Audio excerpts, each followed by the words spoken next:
I was thinking, I was asked, I don't know, last week before last, if I would speak this evening, and I was thinking about what I should talk on, and I was thinking of this. Life is not fair. Life is not fair. Most people out here want what we call the good life. Most people say, I don't care about being rich. We just want enough. We want to be able to have a good retirement. We want to be able to take nice vacations, and we want a nice place to live in a nice car. And we just don't want too much trouble. Just kind of a smooth, maybe a few bumps along the way. I was thinking of, first of all, who we are and who God is. And not only thinking about who we are and who God is, but understanding why we serve God. Who we are, who God is, and why we serve God. Because what I want us to look at are several individuals this evening. And we can see how God acts in the lives of individuals. And the first life that I want us to look at is that of Job. And I picked Job for this reason, because Job is an illustration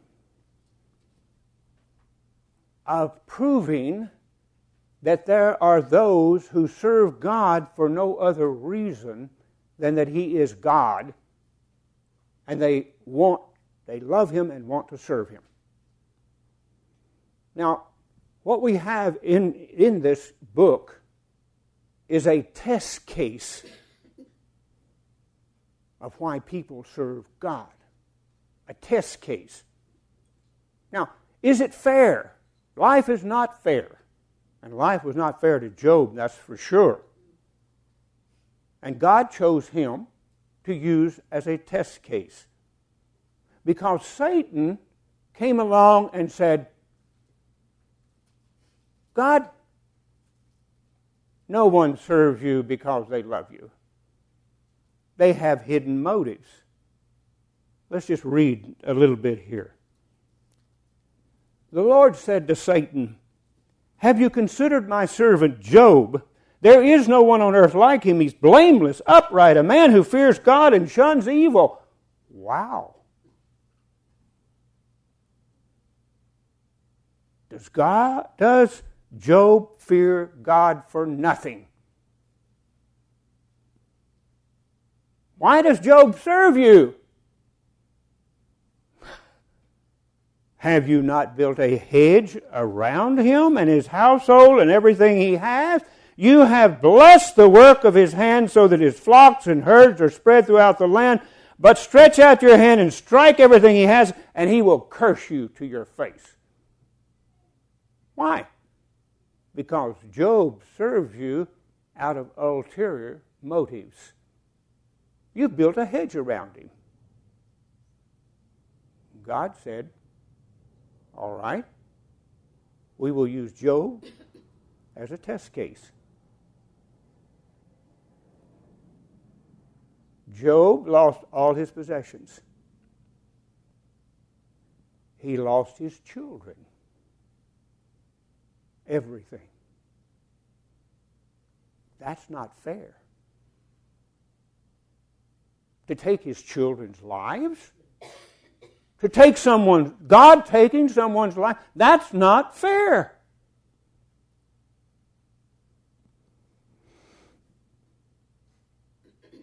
But Job knew who he was, and he knew who God was. At this, Job got up, tore his robe, shaved his head, that he fell to the ground in worship and said, naked I came from my mother's womb, and naked I will depart. Job knew who he was. He was naked before God. There was nothing that was his. The Apostle Paul put it this way in writing to Timothy. We brought nothing into this world and we'll carry nothing out. So with food and covering, we shall be content. The Lord gave, the Lord has taken away. He knew who God was. He knew who He was. Naked I came from my womb, naked I'll return. I have nothing before God. But who is God? He gives, He takes away. May the name of the Lord be praised. In all this, Job did not sin by charging God with wrongdoing. Now, by our standards, that's not fair. It shouldn't be that way. But we forget who we are and we forget who God is. God created us, and therefore He has the right to do with us what He wants to do with us. Now, maybe I shouldn't do this. I'm a Scotsman. I hate to destroy something. I wrote this, and I printed it. And I can tear it up if I want to. Why? It's mine. I can do with it what I want to do with it. Right? Until we understand who God is, who we are, we will go nowhere. This is a lesson that every Christian needs to learn, and that is who God is and who we are and why we worship God. See, Job said, God won't worship you if you take everything away from Him, because He has ulterior motives. He's afraid. He's afraid of you. You've blessed Him, and therefore, why wouldn't He worship you? Take it away and He won't. But Job proved different. Why? Because he was loyal to God. See, we serve God and we love God for who God is. I want to be good and pure and holy and righteous for one reason. Because I love God. And that's what we need to learn. We serve God regardless of what happens. If God gave me wretched health, took away every penny, and I had to live out on the street, praise be the Lord. I hope that I can do that, because that's what Job did. But I don't think I can ever have it as bad as Job had it. So, I want us to go to another test case, if you will.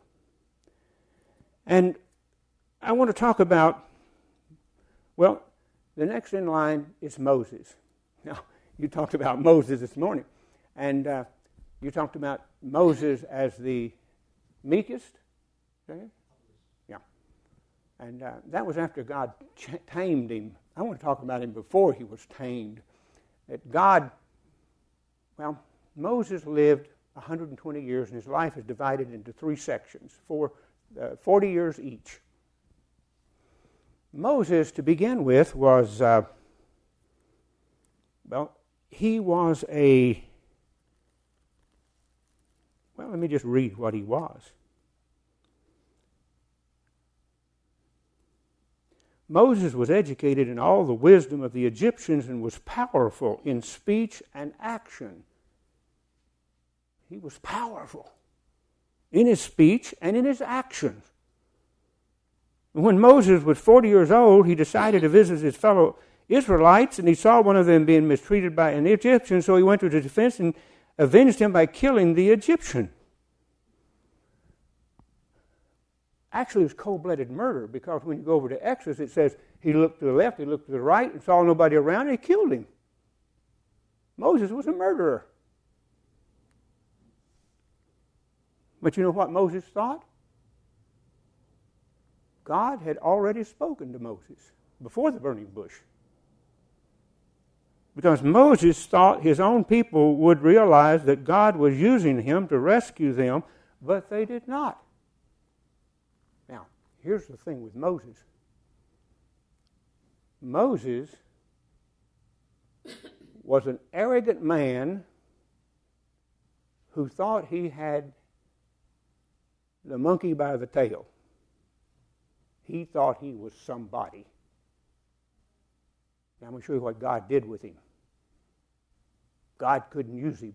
Moses understood he was to lead God's people, and he took it upon himself rather than waiting for God to tell him to go. He was not ready. He needed to be humbled. So, he spent 40 years herding sheep. From thinking he was somebody to realizing he was nobody. I mean, I hate sheep. I would not have a sheep. I was a farmer, and I would not have a sheep on my place. They stink. I'll tell you, for 40 years he herded sheep. Now, if you don't think that'll make you to believe you're nobody. But here's the thing about Moses. Yeah.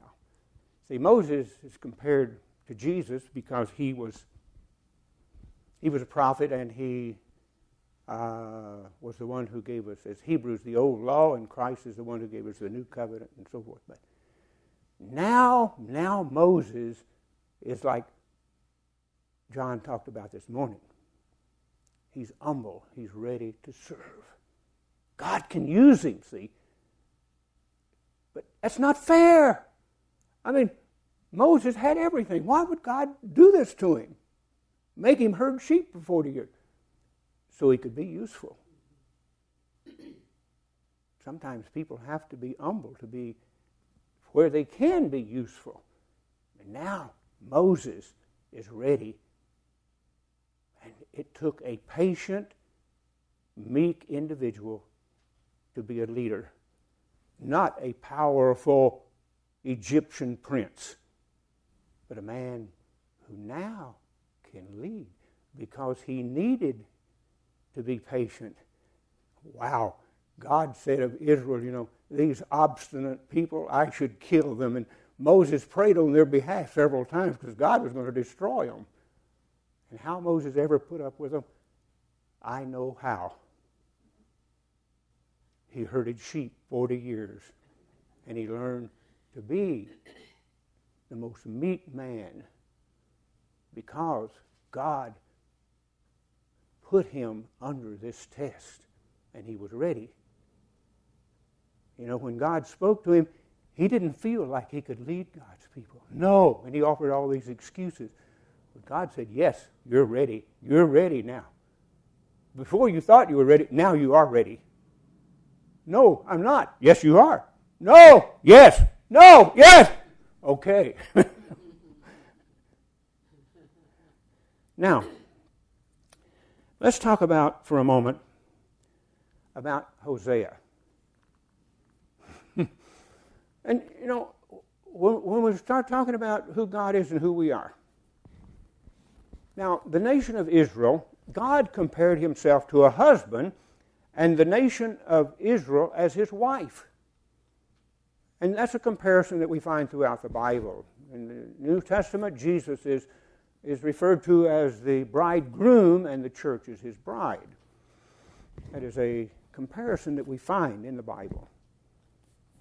But you see, Israel was an adulteress,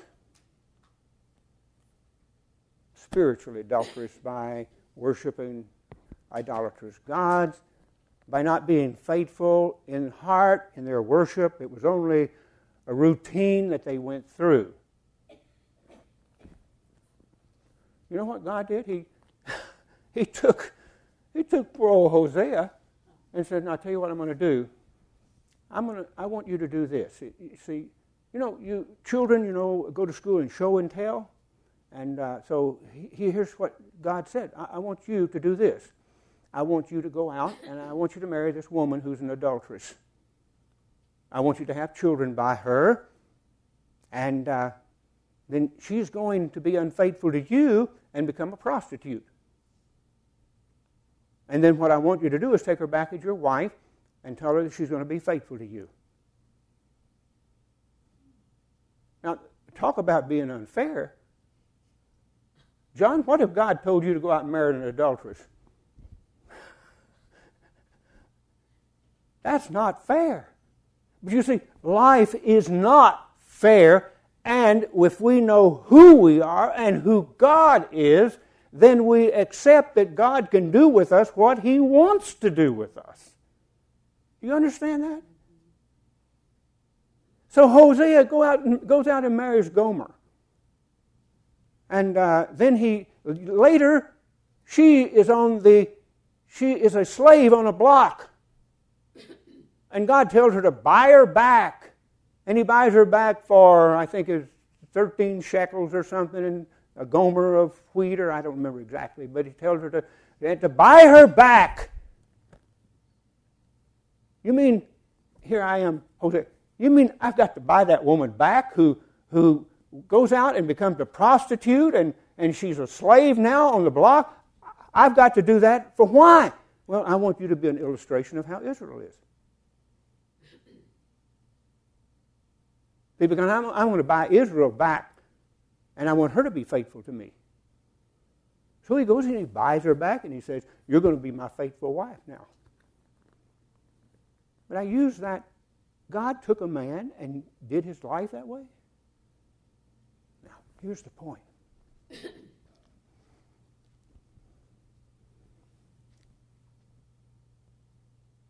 What shall a man be profited? This is the most profound statement ever made to a man or woman. What shall a man be profited if he gain the whole world and lose his soul, or what will you give in exchange for your soul? Now, God is interested in everything about your life. He's interested in everything about your life. However, that which God, His purpose and His plans are not about your physical comfort. It's about eternity. It's about eternity. God wants you for eternity. And your purpose in this world is to determine whether you want God for eternity. And therefore, our responsibility is to bow before God and surrender our lives to Him. You see, there's two, we have this, God, there's only one thing God cannot do. He cannot make you love Him. He cannot make you serve Him. Oh, He could if He would, but He chose not to. You see, here's what it all amounts to. It all comes down to this. We belong to Satan.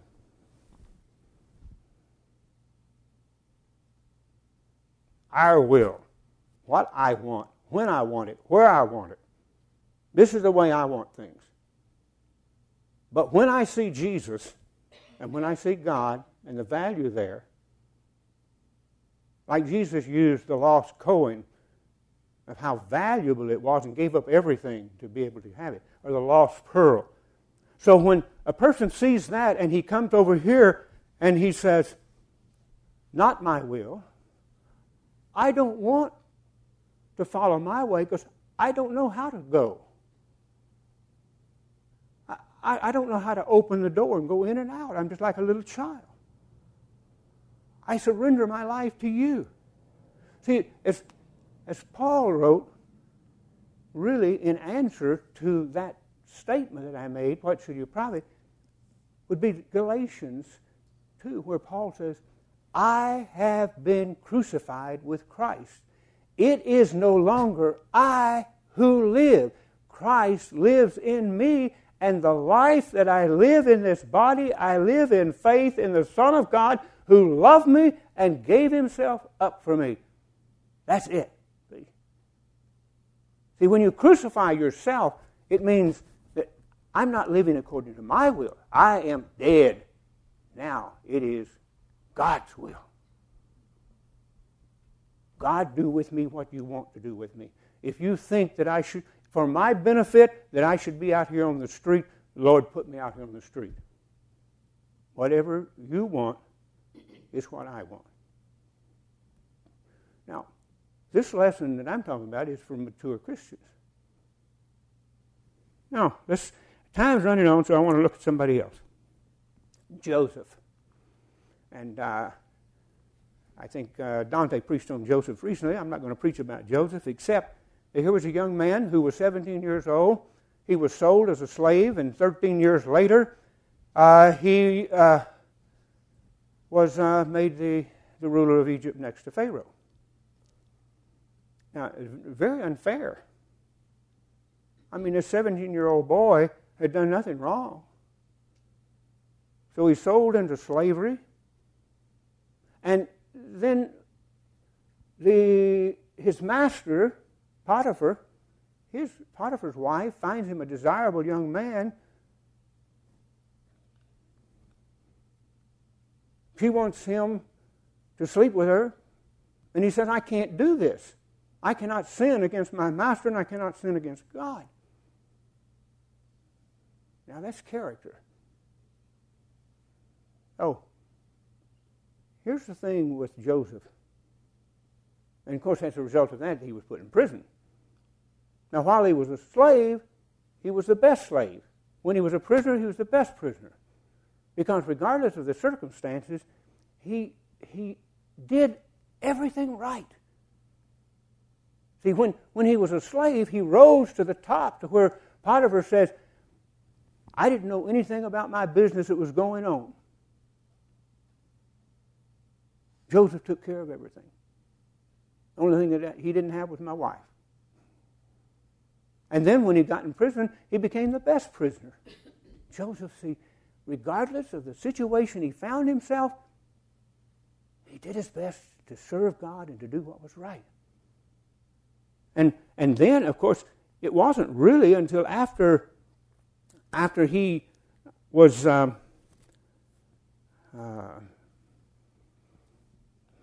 became Pharaoh, next to Pharaoh, that he realized this. When he revealed himself to his brothers, he said, now do not be distressed, do not be angry with yourself for selling me here, because it was to save lives that God sent me ahead of you.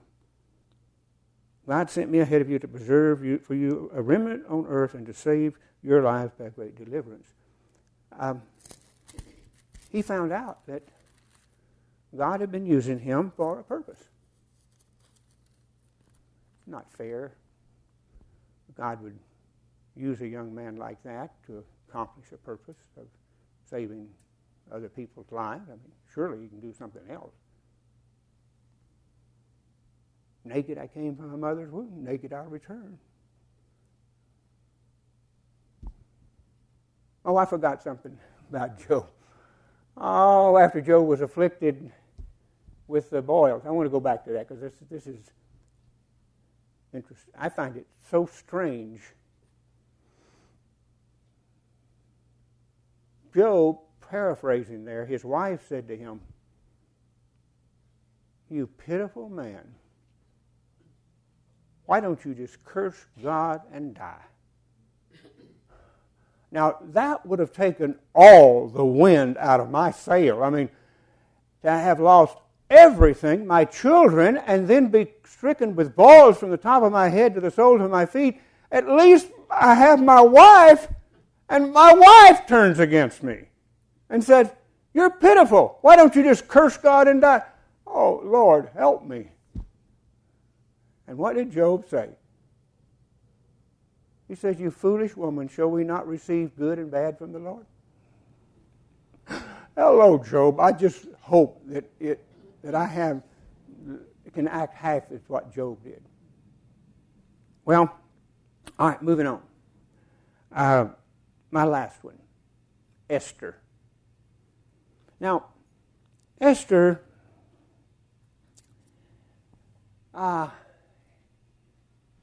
is an orphan.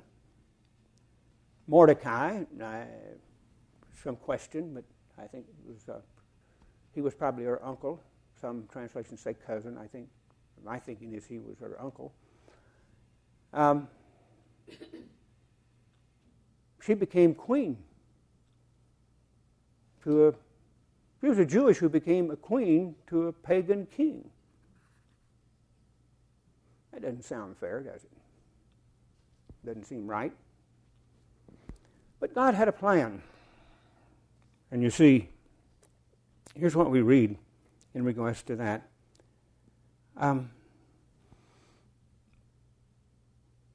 Haman, the evil man, I think it was a sermon on that not long ago. Was that the one you preached? Yeah, okay. Haman and Mordecai. So, Haman was going to have all the Jews killed. So Mordecai is out here sitting in sackcloth and before the king's gate, and Esther sends to find out what's the matter, and so her servant comes back and tells her, and so Mordecai appeals to her to appeal to the king, and she doesn't want to. So here's what she says.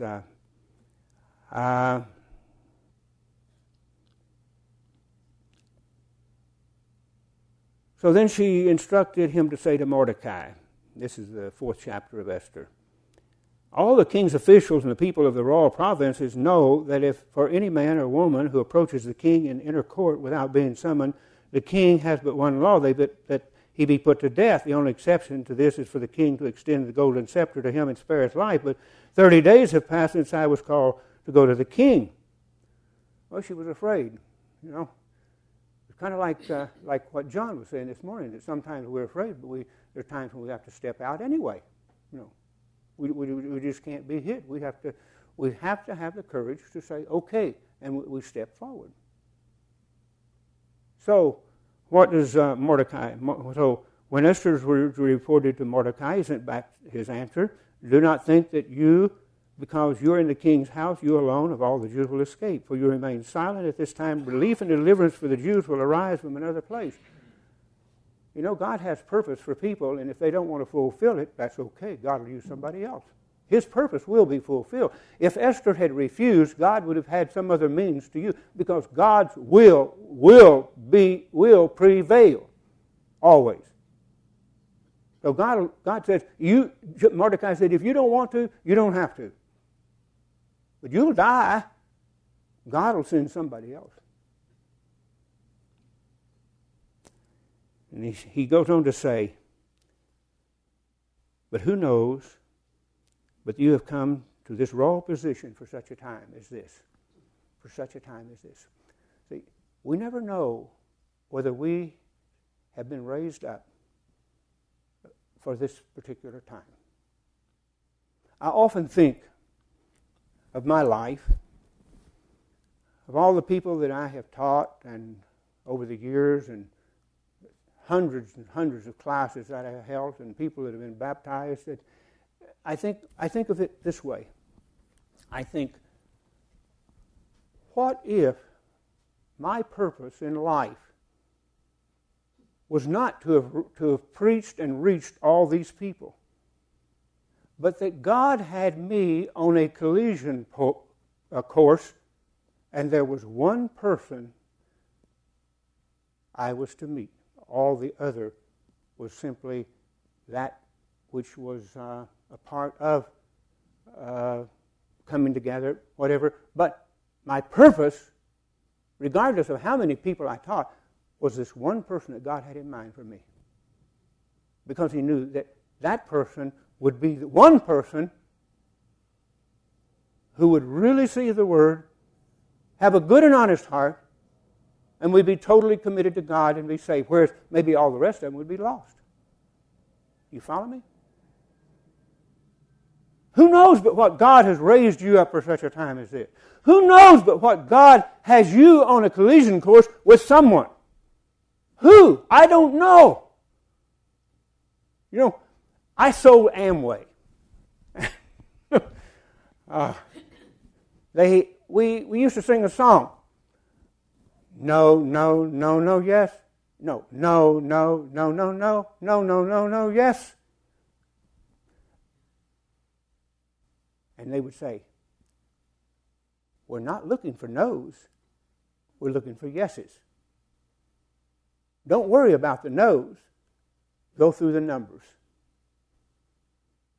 So, when you're out here every day meeting people, there may be a whole lot of no's. You may invite people to church. You may talk to them. But then there's that one yes that God has you on a collision course for. Just think about it. That when you meet in heaven and someone says to you, I would not be here if it were not for you. How would you feel? Wouldn't that make you feel good? Oh, to think that somebody would say, I'm so thankful to you. I'm so thankful that you invited me to church. I'm so thankful that you talked to me about Jesus. Because I wouldn't be here if it were not for you. Wow. Now, and all of us have influence. We all have influence in one way or another. But, so Esther did what she was supposed to do. She was afraid, but she stepped out. So this evening I wind up with this thought right here, and that is, life is not fair. And God uses people for different reasons and different purposes, for different plans that He has. But the one thing is that you have to realize is that whatever God does in an individual's life, He loves them. He loved Hosea. He loved Job. But He used them for a purpose. And they came through. God would use you. Will you come through? That's the thing. Knowing who God is and who you are. Naked I came from the womb. Naked I will return. Praise be the name of the Lord. We know who we are. We know who God is. And we serve God just as Job did. Job lost everything, all his wealth, his children, his health, and yet he was faithful to God. Be thou faithful until death, Jesus said, and I will give you the crown of life. See, that's what it takes.